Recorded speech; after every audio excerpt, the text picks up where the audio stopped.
To spend a little time with our cinemaniac right over here. Nate McVeigh is joining us, and we are talking about something. I have a funny feeling. Nice sweater, by the way. Thank you very much. I have a funny feeling a lot of people are going to be talking about this morning after watching the end of the Masters yesterday. Yeah, it was pretty special yesterday. There definitely was some dust in my apartment. Maybe someone was cutting onions. It got a little emotional.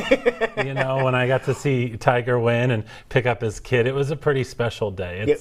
It's one of the reasons I love sports so much, is it kind of jumps off the page. It becomes something that couldn't be written, that, you know, no one really thought that was going to happen. So I guess really one of the best golf movies I've ever seen was yesterday. You could even say that, just the drama and everything, like it truly was an amazing chances are really good. His life story will be turned into a movie. It would be a roller coaster ride. No question about it. Yeah. Yes. What part do you focus on? But we're going to focus on some actual golf movies this morning and kind of do your favorites, correct? I know someone that's very excited about the last movie I'm going to talk about. Someone sitting at this desk.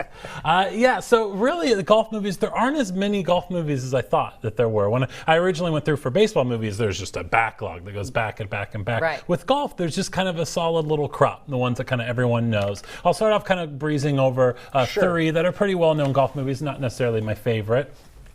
We know how I feel about Kevin Costner here. If you go back to my baseball movies, Kevin Costner is a fine actor. He's very good. In Tin Cup, he decides to put down the baseball glove and pick up a 7-iron and try his hand at a romantic comedy golf film. And this movie did well. It's one of the most, like, I guess, closer to dramatic. When most people think about golf movies, they think about the really, really funny ones. And Tin Cup is kind of the one that's a little bit more serious. There obviously is some humor to it, but it's a nice Kevin Costner golf movie. Another one is The Greatest Game Ever Told. This was Walt Disney. They had their try at it. This stars Shia LaBeouf in a true story about a golfer.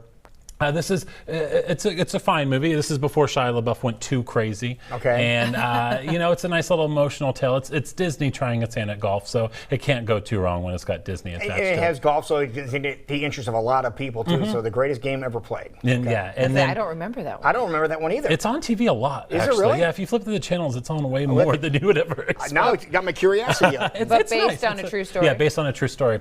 And the final one is The Legend of Bagger Vance. Now, this is a movie that has three incredible actors and a really great director in Robert Redford, and it definitely does not live up to the potential of its cast. Oh, really? Yeah, it's very forgettable. I've seen this movie and I don't remember anything about it. Really? And that's not a good sign, because I've seen a lot of movies and I remember a lot. But yeah, it's very underwhelming. It doesn't really come home. Very underwhelming is not what you want to say about a movie. Yeah. No. Especially when you got Matt Damon, Will Smith, and Charlize Theron. Like, it's a great crop of actors. But we're not going to focus on the bad. No. We're not going to focus on the bad today. We're going to focus on the funny and the good. All right, now let's talk funny and good at the same time. Because this first one you're going to talk about actually kind of combines a couple of different sports in one. Definitely, and the definition of good is always a subjective term when you're thinking of Adam Sandler movies.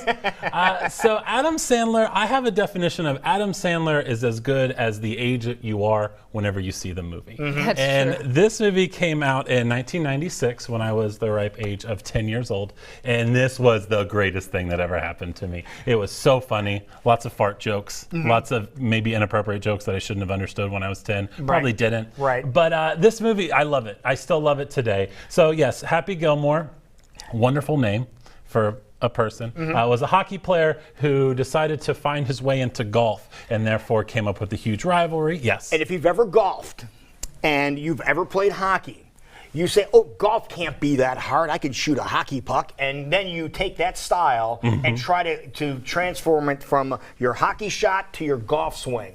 And it doesn't always work. But to see Happy Gilmore make it work, boy, and then throw his stick and like that and club like that, you can relate. A lot of people related to this movie. One of my favorite things is when you see the professional golfers like today when they're at the practice range, like they'll take it. Because they, like a lot of the golfers now are my age and maybe a little bit younger, and they grew up watching this film, and it kind of became like their comic inspiration for things, and they do it. There's a lot of really epic things that come from this that I still remember. It kind of changed alligators and being careful with your hands. And getting your ball out of the water. Exactly, and it's all in the hips was a very big thing to me. I used to quote that line. And the song Endless Love, I knew every word to that song when I was 10 years old. I love that tournaments now look almost to, I wouldn't say to this movie, but to the energy that's around this movie. Yesterday was just as rowdy. Well, I was just going to say, it used to be, and who could forget this? Yes. Boom. Can't. An older sport where you had to be quiet and respectful, and they're trying to get younger people interested in the sport. So they're like, well, maybe we should make noise and make certain holes where it's really, create a ruckus. It's like I almost think how this was meant to be a comedy.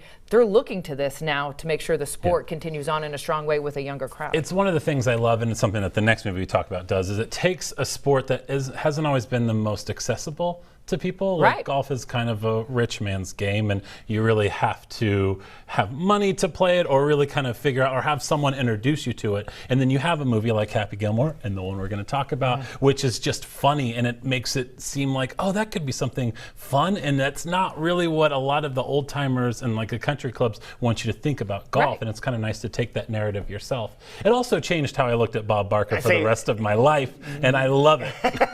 All right, we're looking at the next one now. This one here, if you play golf, we usually have a bet to see how long it takes before somebody quotes this movie on the golf course, because it usually is before the first hole. Noonan, exactly. Yes. Yeah, I spent a lot of time talking about movies and why I love, and I wanted to turn this over to you. I want you to talk about why you love it. But I like this movie because it's so simplistic and it's so basic. And again, you talked about the folks that are of the upper echelons that are here. Then you have the most basic guys, the guys Lou that works in the clubhouse, and and they're the blue collar guys that are taking on this sport that really is the elite and showing that they can do it. It's kind of an underdog story.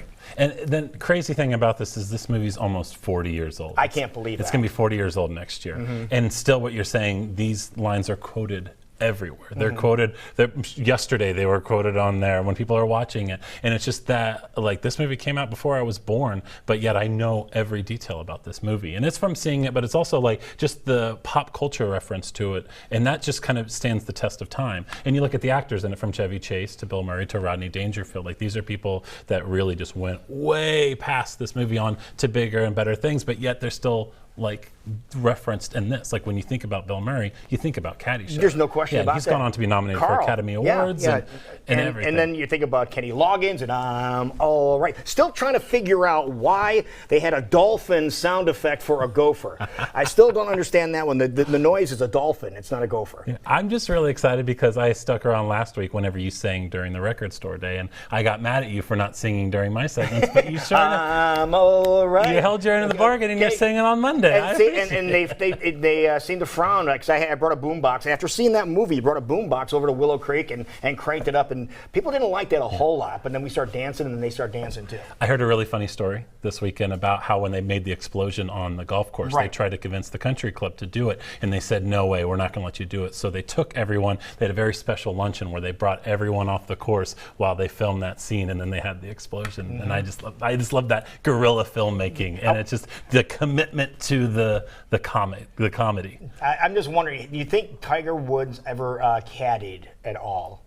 I'm sure he probably was caddying when he was like 5 years old. Well, that's good, because how many people ran through your mind as he's setting up that last putt yesterday going, former caddy, former greenskeeper, about to become the master champion. Cinderella story. That type of thing, yes. Cinderella story, exactly. But perfect. But again, that is the classic golf movie of all time. There you go. Perfect. I'm glad it made you happy. All right, now if I want to get these movies, where can I go grab these movies? So, Video Warehouse off of Merle Hay and Franklin. Every single one of these movies is there. If you're looking golf, anything else, it's kind of nice. It's right there in front of you. And yeah, watch all 5 and then write on our Facebook. Tell me what I forgot to mention, or yell at me, or agree with me and Lou. That works. Because he will have to laugh. Yes, yes. Perfect. It is 9.